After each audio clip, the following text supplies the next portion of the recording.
So here is the interesting question by Lee Taylor about the frequency 432 tuning, which in fact it is preferable and much more harmonious. And here is this is a great documentary. We'll post in the description of this video the link so that you can watch it all. But this very interesting thing, this is a Pythagoras stuff about how the subdivisions of the string length and subdividing it gives a tone mathematically given. And when that string was divided in half, it would make the same tone, only twice as high in pitch. Pythagoras then came up with numerical ratios based on harmonic fifths, and this led to the creation of the musical scale found at the root of most modern music. It is important to note that according to Pythagoras, all musical notes were found by using mathematics, and as such were given number values according to their placement in a kind of master grid. For instance, by using fifths beginning from note number 1, he was eventually guided to note 27. And to find the same note twice as high in pitch, he simply kept doubling it to 54, 108, 216, 432, and so on up the scale. If you've ever heard of Pythagorean tuning, you know that the number 432 is quite important. To Pythagoras himself, it probably wouldn't have stood out more than any other in his numerical grid. But in our quest to find a universal language based on mathematics and frequency, this particular note represents a significant piece of coincidental evidence.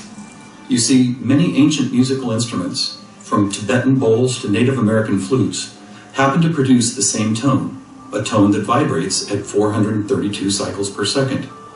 That's compelling, but even more intriguing is the fact that Pythagoras was not calculating vibration cycles to find tone 432. It just happens to be the same number. What's more, for decades, most modern musical instruments were also tuned to this same fourth octave A, with a value of 432 cycles. How could this be? Who chose this particular note as the keystone for instrument tuning? And more importantly, why? Here is where a deeper mystery begins to emerge, and to explore it, we will need to go back to Pythagoras' other passion, geometry. It is not an exaggeration to say that to Pythagoras and his disciples, geometry and math held a key to the nature of all life everywhere, and maybe it does. Let's look at the first 4 geometric shapes, the circle, triangle, square, and pentagon. In each of them are angles of degrees that when added together, always total a specific number relative to that particular shape. For instance, if we take a triangle, the sum total of all 3 interior angles is always 180. For both the square and circle, it is 360. For a pentagon, it is 540. Now at this moment, let's step back and look at these numbers in a different way, as there seems to be something about them that reaches beyond a simple sum of angles. Did you notice that they happen to be in the same numerical neighborhood as tone 432? What's more, they all add up to 9, just like 432. As an experiment, let's take a look at the numbers found in basic geometric shapes, then apply those numbers as vibration cycles to hear the tones they produce. First, let's listen to what the 180 total degrees contained in a triangle sound like.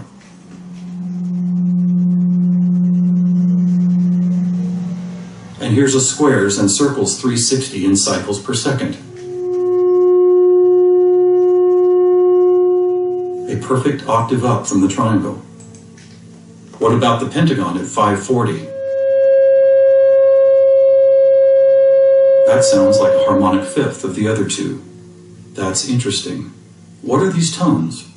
They are F sharp and its perfect harmonic fifth of C sharp. Let's keep going. What does a hexagon 720 sound like?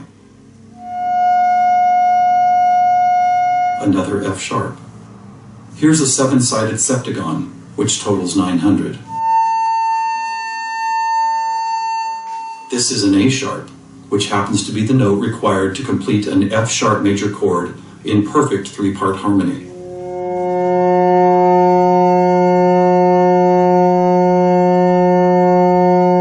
And finally the octagon, where we get 1080, another C sharp. Suddenly, geometry is expressed by tones, and these tones just happen to create the most beautiful form of music, a perfect 3-part major chord in the key of F sharp.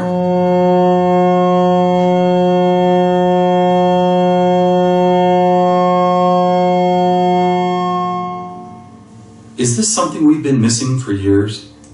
So very interesting thing. And in fact, the tuning, standard tuning became 440. This with this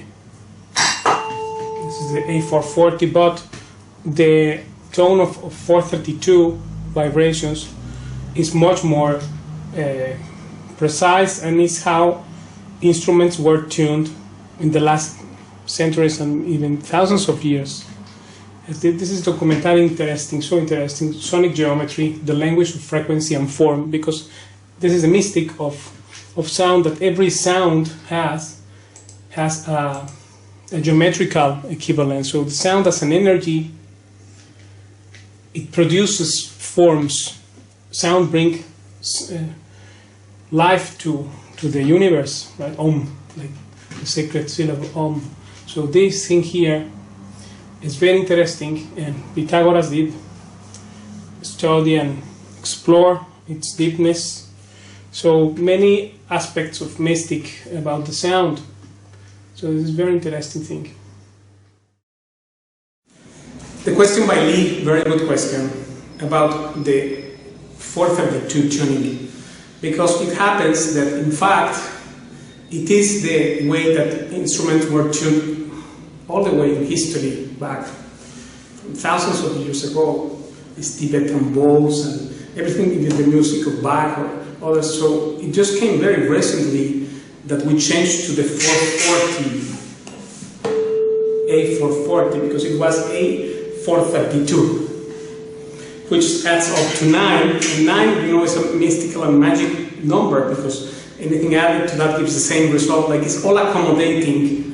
And this has, of course, a meaning about the spiral of harmonics created by sound. So, although, of course, for our practical lives, or how we train and play, like the videos I made for the lessons and all these, I tune in 440 because it's the standard tuning, but it became so. It wasn't that before.